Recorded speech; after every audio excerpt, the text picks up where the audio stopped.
Buenas noches, mi nombre es Carlos Cuellar y soy estudiante de tercer semestre de licenciatura en Educación Física en Uniminuto. Les voy a hablar sobre el desarrollo. ¿Qué es el desarrollo? El desarrollo es el mejoramiento, es el progreso, es una evolución de algo o de alguien. En este momento les voy a hablar sobre el modelo del desarrollo dominante en las sociedades. Entonces, ¿qué pasa? Este desarrollo comienza en el siglo XVI, en la época de descubrimiento, en el año de 1533, entre las monarquías de España y de Portugal. ¿Qué pasa? Las tierras conquistadas les llamaron periferia en ese momento.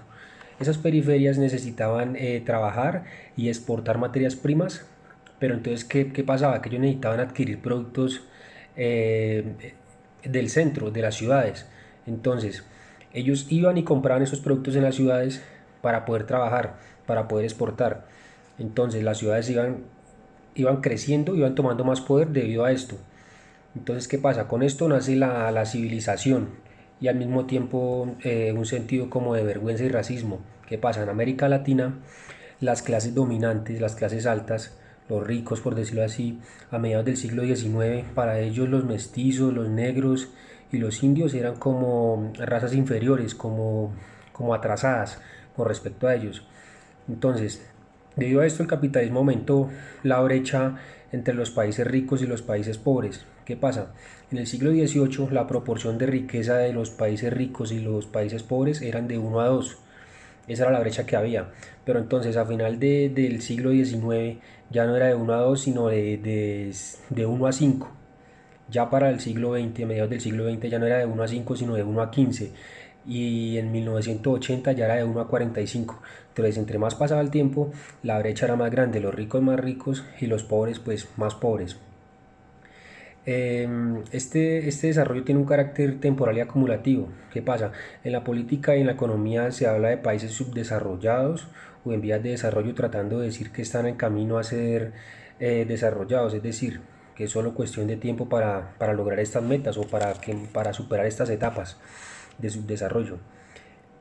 ¿Qué pasa? Después de la Segunda Guerra Mundial, Estados Unidos y la Unión Soviética emergieron, o sea, cogieron mucho nivel y se volvieron superpotencias al mando de dos grandes bloques socioeconómicos y militares. Eran como los países más ricos, se volvieron como los países más ricos. Hoy en día los países ricos gastan más o menos $2.700 al año por persona en salud. En América Latina solamente se gastan $262 más o menos, y en África cae mucho, ya son solamente 29 que se gastan. En los países ricos mueren debido a esta inyección de capital en la salud. En los países ricos mueren 7 de cada 1000 niños menores de 5 años, mientras que en los países pobres son 121 por cada 1000. Entonces se ve mucho la diferencia. La mortalidad de las madres en un parto también en los países ricos es de 14 por cada 100.000, mientras que en los países pobres es de 1000 por cada 100.000. Eh, Hay muchas estadísticas, desigualdad en el mundo. No sé, son como 1.100 millones de personas aproximadamente que viven con $1 al día. Los países de periferia siguen inyectando recursos, o sea, los países pobres siguen inyectando recursos para los países ricos. No sé, le abonan a capital la deuda, repatriación de utilidades o retiro de inversiones de extranjeros. Todo eso hace que los países ricos sean más ricos y nosotros, los de Latinoamérica, sean más pobres.